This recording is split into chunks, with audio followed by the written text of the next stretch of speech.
America राष्ट्रपति चुनाव 2024 दिलचस्प होता जा रहा है। राष्ट्रपति चुनाव दिन पर दिन नए मोड़ ले रहा है।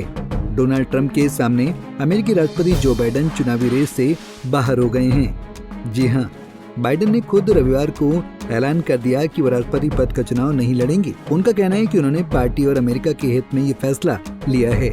मगर सवाल ये है कि बाइडेन ने अचानक चुनाव के बेहद करीब आकर ये फैसला क्यों लिया, वो भी तब जब वो अंत तक अपनी जिद पर अड़े थे कि वो चुनावी रेस से नहीं हटेंगे। डेमोक्रेट्स के भीतर से ही उनकी उम्मीदवारी पर सवाल उठ रहे थे। बावजूद इसके वो अड़े थे। उन्होंने साफ मना कर दिया था कि वो उम्मीदवारी से पीछे नहीं हटेंगे। मगर अचानक ऐसा क्या हुआ कि उन्होंने डोनाल्ड ट्रंप के सामने सरेंडर ही कर दिया। सूत्रों की माने तो बाइडेन के इस फैसले की भनक किसी को भी नहीं थी। बाइडेन राष्ट्रपति चुनाव के रेस से बाहर होने का ऐलान कर देंगे, ये सच में डेमोक्रेट्स और ओवल ऑफिस के लिए चौंकाने वाला है। राष्ट्रपति बाइडेन का ये फैसला ओवल ऑफिस से या किसी चुनावी रैली से नहीं आया। बाइडेन ने ऐलान तब किया जब वो डेलावेयर के अपने बीच हाउस में अपने परिवार के बीच कोरोना से उबर रहे थे। उन्होंने इसका ऐलान सोशल मीडिया पर एक खत के जरिए किया। बहुत सादे तरीके से अमेरिका में शायद ही कभी इस तरह के ऐलान होते हैं। हालांकि हकीकत ये भी है कि जो बाइडेन के पास अपनी उम्मीदवारी पर फैसला लेने या ऐलान करने के लिए ज्यादा वक्त नहीं बचा था।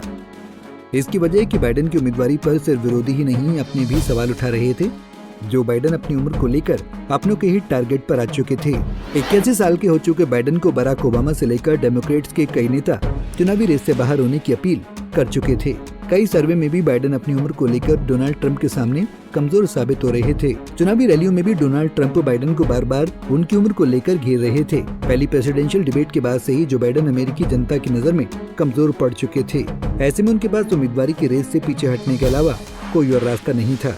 इन तमाम फैक्टरों की वजह से जो बाइडेन ने इतना बड़ा फैसला लिया है। हालांकि उन्होंने फैसला लेने में काफी देर की है। अब बाइडेन के इस फैसले के कई मायने निकाले जा रहे हैं। समझने वाली बात यह है कि अमेरिका में चुनावी ऐलान के बाद जब कोई राष्ट्रपति उम्मीदवार घोषित कर दिया जाता है, उसके बाद उसे बदल देना काफी मुश्किल हो जाता है। इसके लिए कई तरह के प्रोसेस से गुजरना पड़ता है। मगर यहाँ पर जो बाइडेन ने अपनी पार्टी डेमोक्रेट्स का वो काम तो जरूर आसान कर दिया है, क्योंकि उन्हें हटाया नहीं गया है। उन्होंने खुद ही बैकआउट किया है। ऐसे में पार्टी फिर करवाकर नए उम्मीदवार का जल्द ही ऐलान करेगी। माना जा रहा है कि डेमोक्रेट्स पार्टी की ही कमला हैरिस को अब राष्ट्रपति उम्मीदवार बनने का मौका मिल सकता है। हालांकि अभी इसका औपचारिक ऐलान नहीं किया गया है। बाइडेन ने एक्स पर एक पोस्ट में कहा कि मैं कमला हैरिस को इस साल हमारी पार्टी का उम्मीदवार बनाने के लिए अपना पूरा समर्थन और सहयोग देना चाहता हूँ। डेमोक्रेटिक पार्टी के एकजुट होकर ट्रंप को हराने का समय आ गया है। वहीं कमला हैरिस ने बाद में कहा कि वो राष्ट्रपति पद के लिए नामांकन हासिल करने का इरादा रखती हैं। हालांकि कमला हैरिस की उम्मीदवारी पर ट्रंप ने तंज कसते हुए कहा कि कमला हैरिस को हराना बाइडेन की तुलना में आसान होगा। हालांकि बाइडेन ने इस बड़े ऐलान के बाद उस छोटे ग्रुप का हिस्सा बन चुके हैं जहां एक राष्ट्रपति ने खुद ही दावेदारी से पीछे हटने का फैसला लिया हो। बाइडेन से पहले ऐसा 1968 में देखने को मिला था, जब लिंडन जॉनसन ने खुद राष्ट्रपति की दावेदारी से पीछे हटने का फैसला किया था। उन्होंने ये घोषणा वियतनाम युद्ध के बीच में की थी।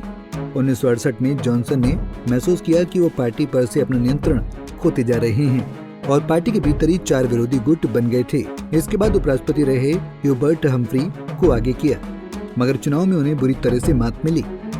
बहरहाल इन सियासी उठापटक के बीच यूएस प्रेसिडेंशियल इलेक्शन दिलचस्प होता जा रहा है।